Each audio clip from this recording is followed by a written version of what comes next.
Hello guys, welcome back to our channel. Episode ആരംഭിക്കുമ്പോൾ കാണിക്കുന്നത് ചെമ്പകമംഗലമാണ്. എല്ലാവർക്കുമുള്ള ചായയുമായിട്ട് ഹാളിലേക്ക് പോവുകയാണ് മാലതി. അതേസമയം താൻ വിഷം കലക്കി ചായ നന്ദിനി കുടിക്കുന്നതിനായി കാത്തിരിക്കുകയാണ് മൈഥിലി. അങ്ങനെ മാലതി ഒരു ചായ കൈമളിനും ഒരെണ്ണം രാജലക്ഷ്മി അമ്മയ്ക്കും കൊടുക്കുന്നു. അതേസമയം അങ്ങോട്ടേക്ക് വരുന്ന ജയരാമൻ മൈഥിലി വിഷം കലക്കിയ ചായ എടുത്ത് കയ്യിൽ പിടിക്കുകയാണ്. ഇത് കണ്ട് ഞെട്ടലോട് നിൽക്കുകയാണ് മൈഥിലി. പെട്ടെന്ന് തന്നെ ജയരാമൻ ഒരു ഫോൺ കോൾ വരികയും ജയരാമൻ ആ ചായയുമായിട്ട് നന്ദിനിയുടെ അടുത്തേക്ക് ചെന്ന് നന്ദിനിക്ക് കൊടുത്തിട്ട് പുറത്തേക്ക് പോകുന്നു. മാലതി, ജയേട്ടൻ വരുമ്പോൾ ഒരു ചായ ഇട്ട് കൊടുത്തേക്കണേ എന്ന് പറഞ്ഞുകൊണ്ട് നന്ദിനി ആ ചായ കുടിക്കുകയാണ്. ഇത് കാണുന്ന മൈഥിലിക്ക് സന്തോഷമാകുന്നു. തുടർന്ന് നന്ദിനി പറയുകയാണ്, എനിക്ക് ആ മൈഥിലിയുടെ കാര്യം ഓർത്തിട്ട് സങ്കടം തോന്നുന്നുണ്ട്. പാവം അവളുടെ ഒരു അവസ്ഥ. ഇത് കേൾക്കുന്ന രാജലക്ഷ്മി അമ്മ പറയുകയാണ്, അവളെക്കുറിച്ച് ഓർത്ത് നിനക്ക് സങ്കടം തോന്നേണ്ട ഒരു കാര്യവുമില്ല. ഇതെല്ലാം അവൾ സ്വയം വരുത്തി വെച്ചതല്ലേ. ഇത് കേൾക്കുന്ന മാലതി പറയുകയാണ്, അത് ശരിയാണ്. അവൾ ആദ്യം കാർത്തിയെ തേച്ചൊട്ടിച്ചു. അതിനുശേഷം എൻ്റെ ആങ്ങളുടെ കൂടെ പോയി അവനെയും തേച്ചൊട്ടിച്ചു. മര്യാദയ്ക്ക് അവിടെ നിന്നിരുന്നെങ്കിൽ എൻ്റെ അമ്മയും അച്ഛനും അവളെ പൊന്നുപോലെ നോക്കില്ലായിരുന്നോ? എൻ്റെ പൊന്നു മാലതി, താരകപ്പണിക്കരുടെ കാര്യമല്ലേ നീ പറയുന്നത്? കൂടുതലൊന്നും പറയാം, അതൊക്കെ ഞങ്ങൾക്ക് നന്നായി തന്നെ അറിയാമെന്ന് രാജലക്ഷ്മി അമ്മ പറയുന്നു. പെട്ടെന്ന് നന്ദിനിക്ക് വയ്യാതെ വരികയും പെട്ടെന്ന് തന്നെ ഛർദ്ദിക്കുകയും ചെയ്യുന്നു. നന്ദിനി നിർത്താതെ ഛർദ്ദിക്കുന്നത് കണ്ട് എല്ലാവരും പേടിയോടെ നിൽക്കുകയാണ്. അതേസമയം പണി ആരംഭിച്ച സന്തോഷത്തിൽ നന്ദിനിയെ നോക്കുകയാണ് മൈഥിലി. തുടർന്ന് എല്ലാവരും ചേർന്ന് നന്ദിനിയെ പെട്ടെന്ന് തന്നെ ഹോസ്പിറ്റലിലേക്ക് കൊണ്ടുപോകുന്നു. പിന്നീട് കാണിക്കുന്നത് ഹോസ്പിറ്റലാണ്. നന്ദിനിയെ പരിശോധിച്ചതിന് ശേഷം ഡോക്ടർ പറയുകയാണ്, ഞാൻ കുറച്ച് ടെസ്റ്റുകൾക്ക് എഴുതിയിട്ടുണ്ട്. പിന്നെ ഒന്ന് സ്കാൻ കൂടി ചെയ്യണം. പിന്നെ ഒരു ഇഞ്ചക്ഷനും കൂടി എഴുതിയിട്ടുണ്ട്. കുറഞ്ഞാൽ ഇന്ന് തന്നെ ഡിസ്ചാർജ് ചെയ്യാമെന്നും ഡോക്ടർ പറയുന്നു. അങ്ങനെ ഡോക്ടർ തൻ്റെ ക്യാബിനിലേക്ക് പോകുമ്പോൾ കാർത്തിയും മീനാക്ഷിയും കൂടി ഡോക്ടറിൻ്റെ അടുത്തേക്ക് ചെല്ലുകയാണ്.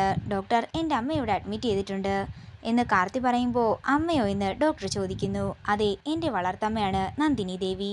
ഇത് കേൾക്കുന്ന ഡോക്ടർ പറയുകയാണ്, അത് പിന്നെ അവർ ഇവിടെ വന്നിട്ടും നിർത്താതെ ഛർദ്ദിച്ചു കൊണ്ടിരിക്കുകയായിരുന്നു. ഒരു പ്രാവശ്യം ഛർദ്ദിച്ചപ്പോഴത്തേക്ക് അല്പം ബ്ലഡിൻ്റെ സ്റ്റെയിനും കൂടി അതിൻ്റെ അകത്തുണ്ടായിരുന്നു.